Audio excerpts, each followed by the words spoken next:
All right, hey guys, it's Axe with Keg Trades with a important Bitcoin, Ethereum crypto market update.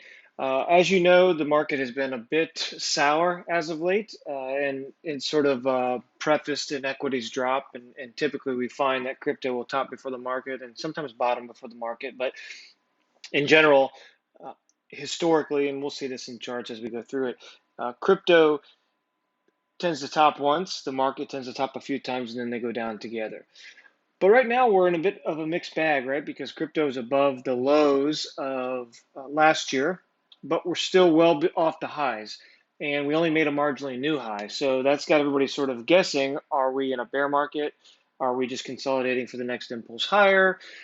Are we just going to chop forever? And I've been doing a lot of work on this, trying to stay updated, keep my models updated as we go through, the various weeks and cycles of 2022 and the past few months of 2021. And I think I've come close to at least a model that I'm confident in for the near term. Now we'll see. Obviously, the thing about models is they change, and as the data changes, we have to change with it. But I'm going to start here with this Bitcoin USD chart. And I use Bitcoin against the USD because historical data is more prevalent. If you go to USDT,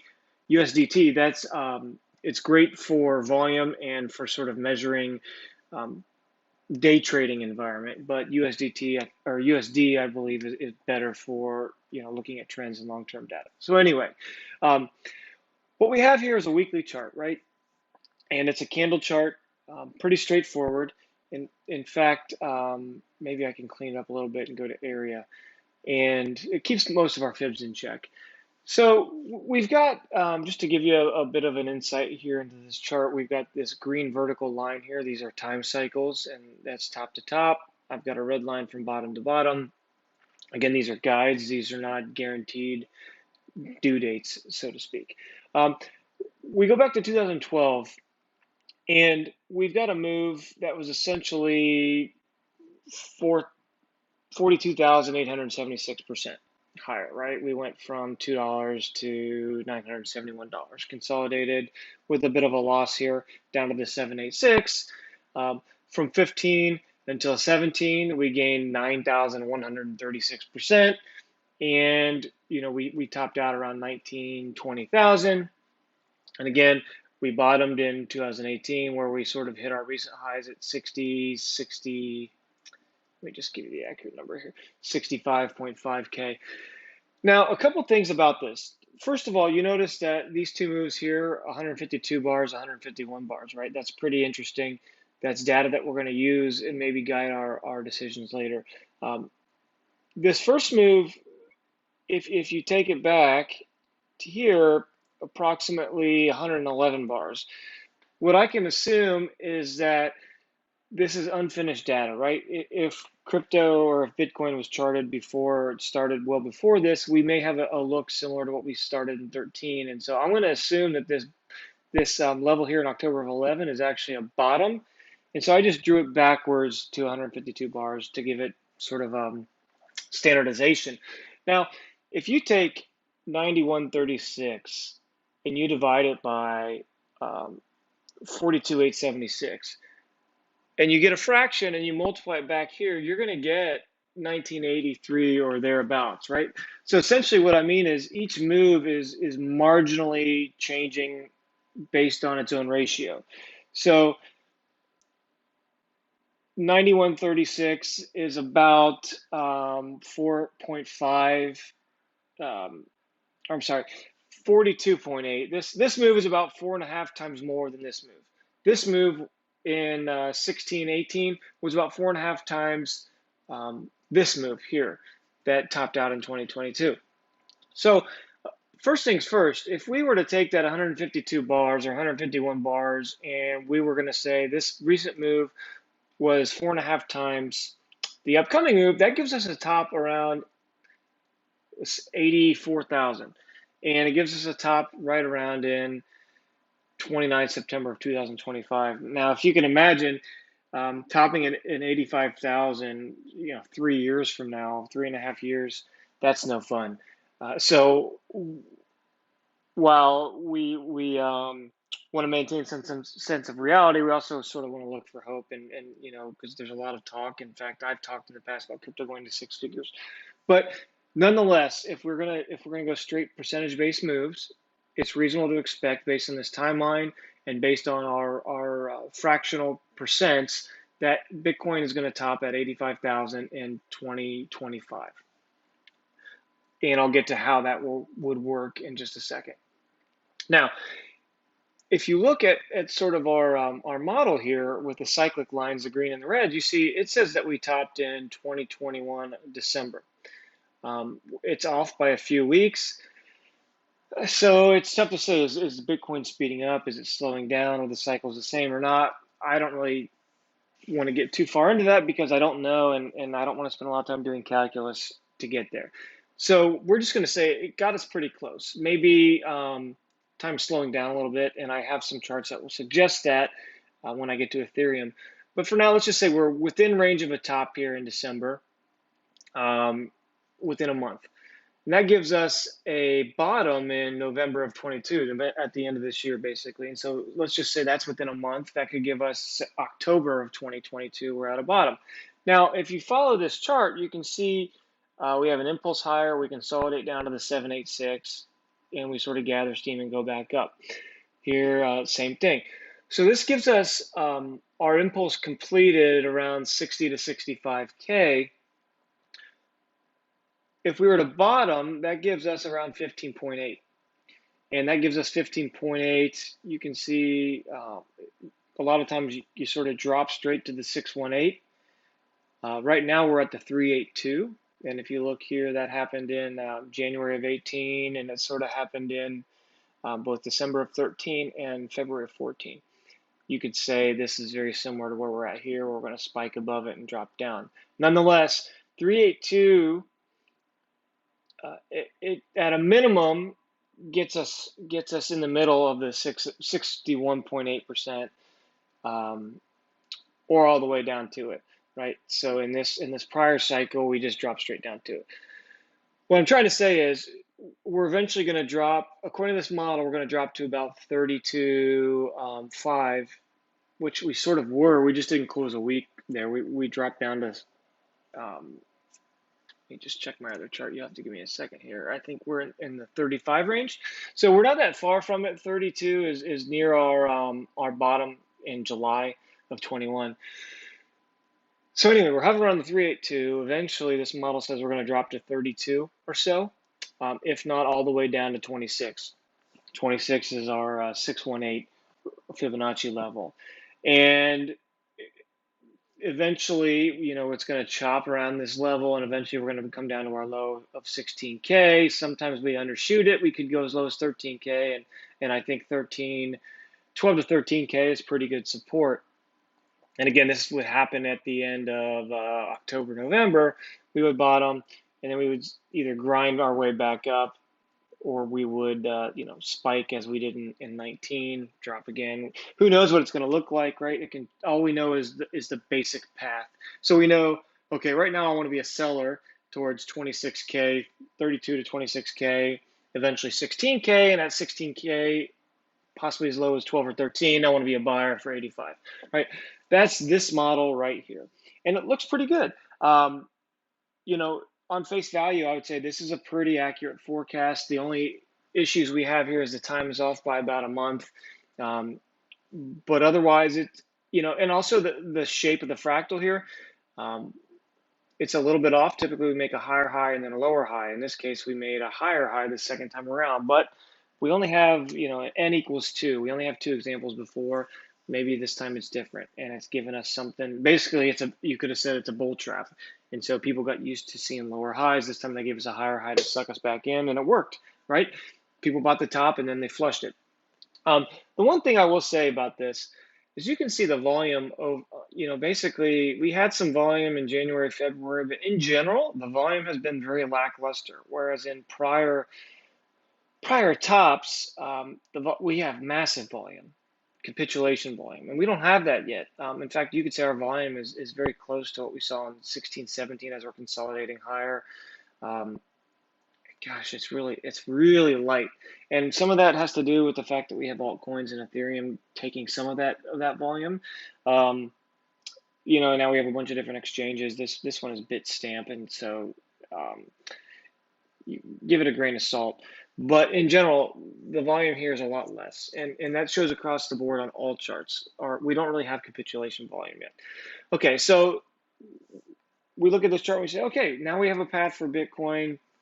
We're going to be a seller here in the 30s for 32 to 26 with eventual target of 16, right? Maybe we take profit at that fib level of 26, look for a bounce to retest here, and then we're going to sell that. But I'm going to go to the Ethereum chart. Ethereum gives me a bit of a challenge, right? Because number one, with Ethereum, we have data back to 2015. We can't go all the way back to 2012. So that gives us a little bit less to observe. But just looking at this chart, you probably see it already. Let me just zoom out a little bit so I can give us full width here. Looking at this chart, you can see the similarity. I've already got it plotted out for you, so most of the work is just look at it with your eyes, and boom, there. It should be pretty obvious, right? We've got this spike, drop down to support, whatever you want to call this, a little wave structure, retest support, up we go. Similar thing here. We did get capitulation volume at the top here, very similar to what we saw here in 2018. I'm troubled by how different it is, and you'll see why in a minute. So we've got this little drop to support and spike, drop to support and spike. What I would say is in June of 2016, we went all the way up to this Fibonacci level of 3. Here we only got to the 2.14. But that was a wick, right? And so what I would say when I look at things like this is I say, okay, we know that the program wants to get to that 3 somehow, right? In September of 21, we didn't get it for whatever reason. We didn't even wake up to it. So it says, gosh, I got to complete that move. I got to complete that program. And I'm a bit of it's not really conspiracy theory. I just believe a lot of these moves are already written somehow, some way. So the algo says, I gotta print that. I got to paint that wick. So we did get to the 3, and maybe that's why Bitcoin and crypto in general reached that higher market cap, that higher high. It's hard to say. But anyway, we printed it. So instead of coming down here and making a lower high, we came down in 21 and we made a higher high. But we end up in the same spot. And in general, the move looks pretty similar, and I would say it looks a lot closer, a lot more similar to this 2016 move than to the 2018 move. Plus, we're barely out of this consolidation period. We just finished sort of that round bottom breakout. It's hard to believe that this breakout's going to fail. I mean, if it does fail, that's problematic, and that's a bear market for crypto. And in fact, you could look in here and say, okay, between 16 and 90, there's like no volume for Ethereum. And similar here between 13, 1.3 and 500, there's no volume there. So I would say long term, these are areas for concern. We want to fill these out with some volume. Whether it happens now or later, I don't know. But those are just some things to think about. But anyway, so I go here and I measure the size of the move, right? This was 42 bars. I've got 42 bars. Would take us to February of 22, next month, essentially. Interesting, right? This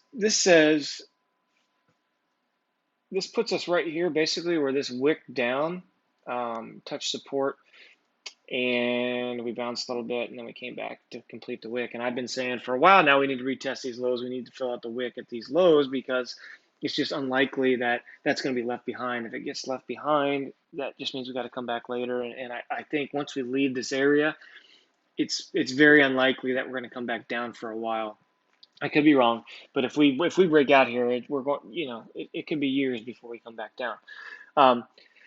So anyway, there's a couple things to say about this. Number one, we haven't retested these lows here, but the structure looks the same. So you could say maybe these lows are out of place, and this low of Ethereum at 2100 is as low as we're going to get this time. maybe we bounce a little bit and come down and retest that and bounce. Or you could say we've still got to get down here to 1800, 17, 1800. We've got to complete this move, and we're going to do that by February. It's hard to say. I really think we got to retest that low regardless. So I am personally a seller here, especially if you can get 25, 26, 2700 Ethereum, and you can sell it towards 2150 if we're lucky, 17. And again, those of you that are long, I know we want to bounce here, but we just got to be realistic. So that's sort of what this fractal gives us. And so then I say, okay, if Ethereum just needs a little bit lower and then it's going to bounce, how's Bitcoin going to get to 26K, maybe 16K if Ethereum is getting ready to test a low and explode higher, right? If you run the fib here from this move from 17 to 18, I ran it. That gives me it's way up here, I think. That gives me one of the options. This is crazy, I know, but it's 472,000 Ethereum. There's a lot of talk about Ethereum breaking Bitcoin's market cap. I mean, that would certainly do it. I've played around with a lot of fibs here, but that, one of them was also 97,000 Ethereum. Let's just say it's a huge move. $7 to $1,200. I'll just do the math real quick here. That's 171x, right? So let's just say we came down here to 1,800 Ethereum. We're looking at 308,000 Ethereum. I mean, that's the same type of move. Now, you could say let's divide it by 4.5 since Bitcoin fractionally, every move was reduced. We're still at 68, 69K Ethereum. The bottom line is Ethereum, according to this model, is going to explode higher, and it's going to make a lot of us rich if we're long, especially if you're long on leverage. But how do we reconcile the fact that Bitcoin's going down, Ethereum's going up? Well, that's where this next chart comes in handy. Okay. There's a lot going on here. I use this chart for a lot of different things, so you're going to have to forgive me for all the annotations, but I think it'll be worth it. So if we go back, this is an area chart on Ethereum. This is the one that we're looking at. If I just measure the move from this top to this low, I got 6 bars. If I do it in the recent move, I have 10 bars. Give myself a fraction, 10 over 6. It's pretty straightforward, right? We had 22 bars here from this move to sort of, no, actually, I'll get to that in a minute. We have 41 bars from the top to the final bottom. If we use that same fraction, that's going to give us, that's going to give us 68 bars. 68 bars takes us to August of 22. It just so happens to be very close to September, October, where we said in our first model that Bitcoin is going to bottom. Interesting, right? So we've got 68 bars, and I also ran to the next major high. That was 66 bars. I have 110 bars here, which gives us a high in June of 23. That's pretty interesting. If Ethereum could, even 5 to 10x by then, that's just over a year from now. That would be great for all of us, especially if we can buy at these lows. Okay, so then I said, how many bars are we now? We are at 38 bars presently from this high. If I use that same percentage, and again, we took 10 divided by 6 because I think that the moves are taking longer, whether it takes the market longer to digest, there's more participants, whatever it is. So we're at 38 bars here. Now we're coming up with a formula. We're 38 bars. What's the equivalent of that in this past timeline? And that is 22 bars, which just so happens to be right on August of 16. Now, if you go up here to August of 16, that gives us Bitcoin, and I can do that in this chart here, August of 16. That gives us Bitcoin after it made a lower high. It moved down to this 382 level. Coincidence, right? It undershot it, went back up, and it never looked back. So basically, this is when Bitcoin made a lower high, not a higher high, but close enough, consolidated down. It felt like a big drop. In fact, let me just run a little price range here. That's 26%. If I ran it from the high, what's that? 41%. Okay. If I run us from the high now, we're at 44%. You start to see where I'm going, right?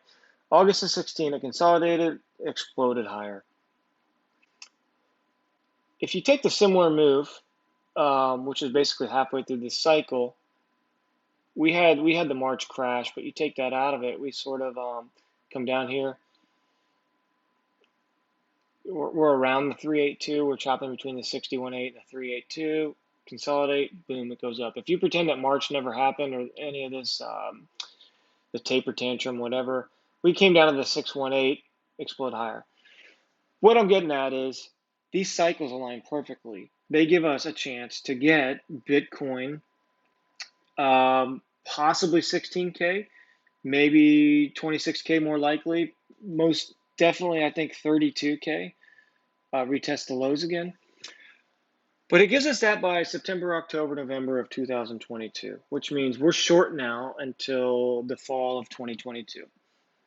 There might be some spikes. We can try to trade in the range. We'll post charts about the day trade, swing trade, that sort of thing. But in general, our long-term trade is our duration trade, short Bitcoin, short crypto, until we can get Ethereum 1800. If we're 17 to 1800, Bitcoin 26 to 32K. Again, in Q4, that gives us a massive move on Ethereum. Again, we're talking 65K, 97K, 200 plus K. Those are the numbers that I'm getting when I run these fibs. Bitcoin, I think I've got a fib here.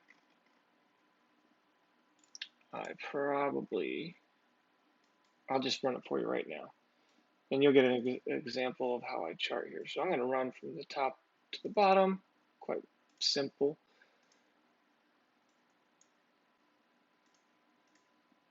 Let's see where we're at. It's probably like a 1 point, let's just say 1.6. Okay, so we know 1.6. Now, if I just move this up, and let's just say let's say we top at around, let's say 26K. That gives us Bitcoin 123,000.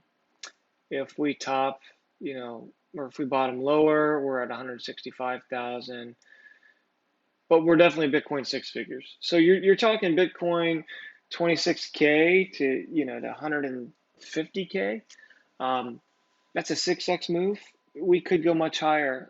Again, these are just some quick fibs. I've got fibs that take us up to 300,000. If you sort of run this channel up,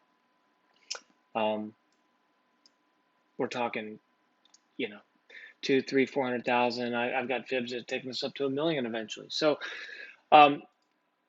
I know I probably talked fast and I talked a lot and I gave you a lot of data, but the bottom line is we have multiple converging models that suggest Bitcoin, Ethereum, a little bit of a spike here. I think we're going to retest these local lows.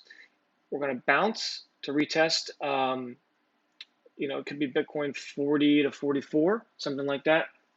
We're going to bounce and then we're going to come back down. We're looking for Ethereum 1700 to 1800. We're looking for Bitcoin 26 to 32.